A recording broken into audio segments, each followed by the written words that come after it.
स्वागत है आप सभी का एनएफ न्यूज पर। मैं हूं आपके साथ रोहित। देश के कई इलाकों में डेमोग्राफी चेंज हुई घुसपैठियों की वजह से, रोहिंग्याओं की वजह से। अब इन सब को तमाम राज्यों में सबक सिखाया जा रहा है, निकाल कर वापस भी भेजा जा रहा है। वो चाहे असम की बात हो, गुजरात की बात हो या फिर दिल्ली की। लेकिन इस पर अभी और काम करने की जरूरत है। यही वजह है कि प्रधानमंत्री नरेंद्र मोदी ने डेमोग्राफी चेंज को लेकर चिंता जताई है और उन्होंने बड़ी बात कही है अपने एक मंच से। इसी पर चर्चा करेंगे। मेरे साथ हैं वरिष्ठ पत्रकार पंकज प्रसून।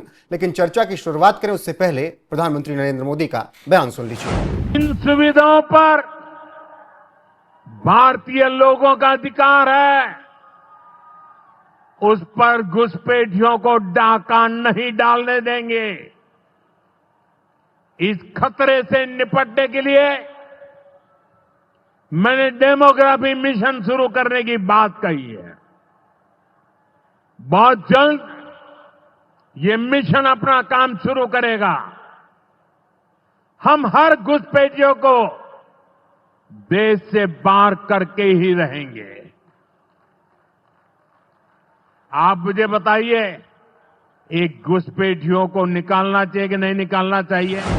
पंकज जी, अब तो प्रधानमंत्री भी चिंता जता रहे हैं कि घुसपैठियों की वजह से समस्या बढ़ रही है।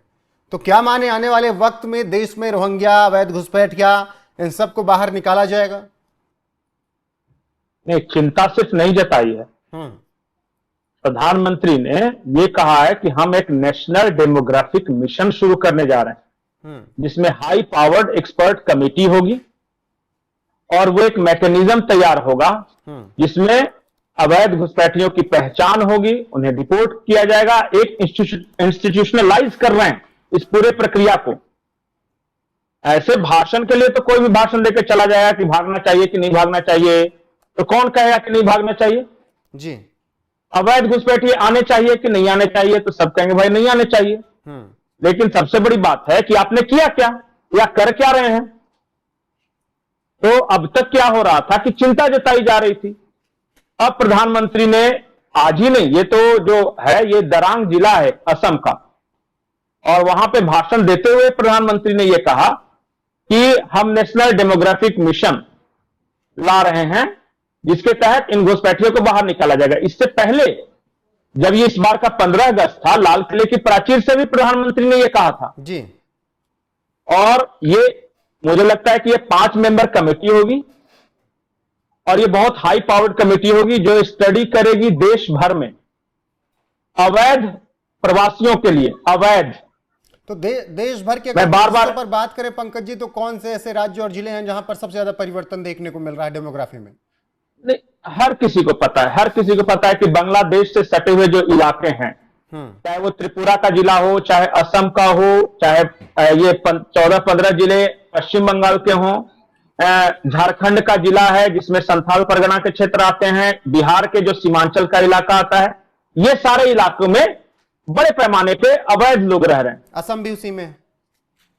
हाँ, असम में भी है। वो जो भी बांग्लादेश से सटा हुआ इलाका है ना, वो सब में रह रहे हैं। और अब उन्होंने अपनी रणनीति बदल दी है।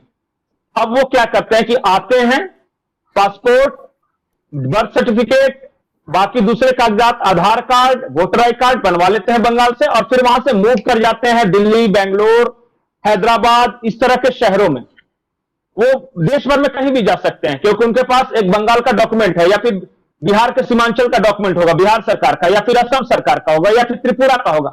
आप बताइए कैसे रोकिएगा उन्हें? एक कोई अभी 2 दिन पहले की खबर है, इंडियन एक्सप्रेस ने छापी है। एक कोई टीएमसी का सदस्य है, पार्षद है, नेता है वो, उसने पता है अपने गांव में 3500 बर्थ सर्टिफिकेट बनवाए हैं, फेक बर्थ सर्टिफिकेट। और उन फेक बर्थ सर्टिफिकेट के जरिए इन लोगों का इंडियन पासपोर्ट बना है। समझ गए? अब इंडियन पासपोर्ट भी आपको चेक करना पड़ेगा। अब तक तो आप आधार कार्ड या वोटर आई कार्ड ये सब चेक कर रहे थे। अब बताइए, अगर रोहित के पास बंगाल के जन्म लिया हुआ एक बर्थ सर्टिफिकेट है और फिर कलकत्ता में आके इसने इंडिया का पासपोर्ट बना लिया है, आप पहचान कैसे कीजिएगा? बिल्कुल, ये बताइए ना। बिल्कुल, तो ये लेकिन- कॉम्प्लेक्स चीजें हैं, लेकिन लेकिन लेकिन पंकज जी- मुझे लगता है कि जो एक्सपर्ट कमेटी बनेगी, बिल्कुल मैं ये नहीं कह रहा हूं कि सारे कमेटी बनेगी, लेकिन 1 सितंबर से अभी जब इमिग्रेशन एंड फॉरेनर्स एक्ट 2025 लागू किया गया, जिसके तहत अब 10 लाख रुपए तक का जुर्माना है, 5 साल तक की जेल है, कई मामलों में 5 लाख रुपए जुर्माना, 5 साल तक की जेल अगर आप अवैध तरीके से आते हैं, दस्तावेज नहीं है, आपका वीजा एक्सपायर हो जाता है तो उसके लिए अलग नियम है। 4 कानूनों को मिलाकर एक बनाया गया और इसको गृह मंत्रालय ने 1 सितंबर से लागू कर दिया। क्या वो इसी अवैध घुसपैठियों को रोकने के लिए एक कदम कह सकते हैं कि उसी लिए इतना परिवर्तन किया गया कानून में? देखिए, भारत खड़े कर रहा है नियम। अब तक तो होता ही था कि ये देश धर्मशाला था, कि जिसको देखो देखिए, बांग्लादेश में सिर्फ 3 चीजें लगती है भारत आने के लिए। एक जोड़ी कपड़े, थैले में कुछ सामान और एक दलाल। आप अगर किसी को यकीन नहीं हो कि कैसे बांग्लादेश जा सकते हैं इलीगल तरीके से, बांग्लादेश से कैसे आ सकते हैं, तो आप अपने रिपोर्टर को भेजिए, चलिए मैं आपको पहुंचा देता हूं, बस कुछ पैसे खर्च होंगे। ये बहुत मतलब कि ऐसा चल रहा था।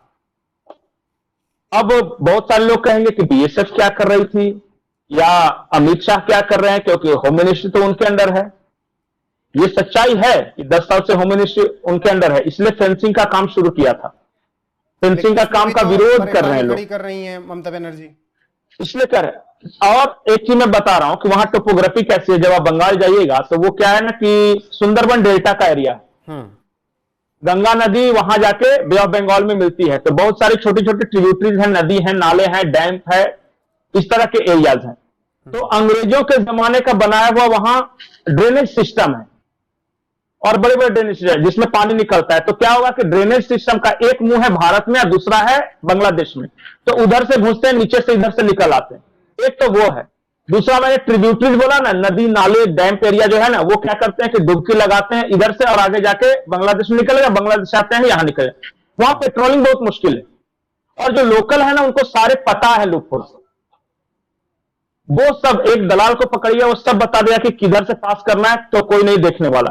और उनका काम ही वही है, वो वहीं के रहने वाले, पूरा इलाका उनका जाना हुआ है। तो ऐसे होता है, धीरे धीरे धीरे धीरे इसको काबू में करने में समय लगेगा, अगर अच्छी नियत हो तो।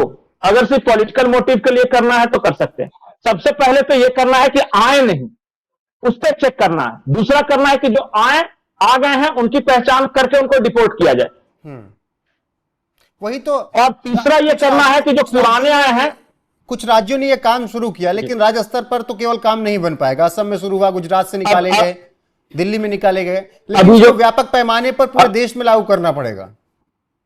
बिल्कुल, इसलिए तो नेशनल डेमोग्राफिक मिशन लाया गया है। इसलिए तो इसको इंस्टीट्यूशनलाइज किया गया कि एक होगा, हेड होगा दिल्ली में, फिर सारे राज्य की राजधानियों में होगा, फिर जिलों में अधिकारी बैठेंगे, फिर वो पहचान करेंगे एक एक करके। मैं ये नहीं कर रहा हूं कि सारे अवैध घुसपैठिए साफ ही हो जाएंगे, लेकिन हाँ पहचान हो जाएगी तो आगे के कई चीजों में आसानी होगी।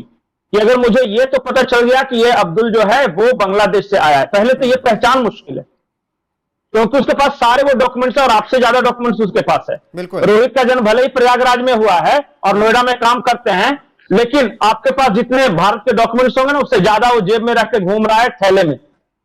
वो जो मांगिएगा वो दिखा देगा। बिल्कुल, लेकिन मैं आपको बता रहा हूं कि दो भाई थे, वो दो क्या है, दोनों भाई हिंदू हैं दोनों। बाद में पता चला कि उन्हें बेंगलोर में उनका चेकिंग हुआ तो पता चला कि ये किसी अधिकारी के हैं, उनके बेटे हैं, 4 लड़के थे उनके, 2 यहां हैं, 2 बंगाल में रहते हैं। तो पता चला इनके फादर का नाम तो सचमुच वो अधिकारी रहते थे, उनका सरनेम अधिकारी था, वो रहते थे, तो एंसेस्ट्रल प्रॉपर्टी भी थी उनकी और ये हिंदू नामधारी भी है, तो पता चला कि ये तो सही है। लेकिन बाद में जब पुराना डॉक्यूमेंट्स निकाला गया 60s वाला, तो पता चला कि वो अधिकारी जी के 2 ही बेटे थे जो कि दोनों बंगाल में रहते हैं। ये दोनों हिंदू तो पता नहीं कहां से, ये 75-78 के बाद में दोनों बेटे आए हैं। इस तरह का फर्जीवाड़ा है वो। बिल्कुल, और इन्हीं सब फर्जी बाद में पता चला कि ये दोनों मुसलमान है, बांग्लादेश से आया था, इसने अपना नाम बदल लिया था। इन्हीं सब फर्जीवाड़ों को रोकने के लिए अब नेशनल डेमोग्राफी मिशन चलाने की शुरुआत हो रही है। प्रधानमंत्री ने इसका जिक्र असम से कर दिया है। बाकी देखना होगा कि घुसपैठियों, रोहिंग्याओं, इन सब को कब तक निकालकर बाहर किया जाता है। पंकज जी, आखिरी टिप्पणी। अभी अभी एक खबर है 2 दिन पहले की, बिहार में एक भूमिहारों का गांव है, 35 घर भूमिहार रहते हैं। तो अब जब SIR हुआ ना तो वो सब धरने पर बैठ गए। अब पूछिए क्यों? क्योंकि उनका कहना था कि हम पुरखों से यहां से भूमिहार रहते हैं और कोई दूसरी जाति नहीं है। यहां 350 मोहम्मदन का वोटर लिस्ट में नाम ऐड हो गया। और एक तो जो परिवार थे बोले कि मेरे बाल बच्चे के नाम पे मोहम्मदन का हो गया, जैसे मेरे 2 लड़के हैं तो 2 तो नाम ऐड हुआ, पता चला 4 मियां भी ऐड है। अब वो इसलिए धरने पर बैठे हुए हैं। ये कहां से पैदा हो गए? बिल्कुल इस तरीके के फर्जीवाड़े चल रहे हैं, इन्हीं सब फर्जीवाड़ों को रोकना है। बाकी कोई अपडेट आएगी तो आप तक जरूर पहुंचाएंगे। अभी के लिए बस इतना है। प्रधानमंत्री नरेंद्र मोदी का बयान आपको एक बार फिर से सुना देते हैं। बाकी बने रहिए हमारे साथ लगातार। सुविधाओं पर भारतीय लोगों का अधिकार है, उस पर घुसपैठियों को डाका नहीं डालने देंगे। इस खतरे से निपटने के लिए मैंने डेमोग्राफी मिशन शुरू करने की बात कही है। बहुत जल्द ये मिशन अपना काम शुरू करेगा। हम हर घुसपैठियों को देश से बाहर करके ही रहेंगे। आप मुझे बताइए, एक घुसपैठियों को निकालना चाहिए कि नहीं निकालना चाहिए? क्या ये घुसपैठिए आपका रोजगार छीनने आपको मंजूर है? एक घुसपैठिए आपकी जमीन पे कब्जा कर ले आपको मंजूर है? एक घुसपैठिए आपका हक छीन ले आपको मंजूर है? बिहार के आप सभी लोग देश के भीतर बैठे घुसपैठियों के समर्थकों से भी सावधान रहिए। जान जाइए कौन घुसपैठियों के साथ खड़ा है। कांग्रेस और आरजेडी जैसे दल बिहार के लोगों का हक छीनकर घुसपैठियों को देना चाहते हैं। तुष्टीकरण के लिए, वोट बैंक को बढ़ाने के लिए कांग्रेस आरजेडी वाले कुछ भी कर सकते हैं, कितने ही नीचे जा सकते हैं। इसलिए बिहार के लोगों को बहुत सतर्क रहना है।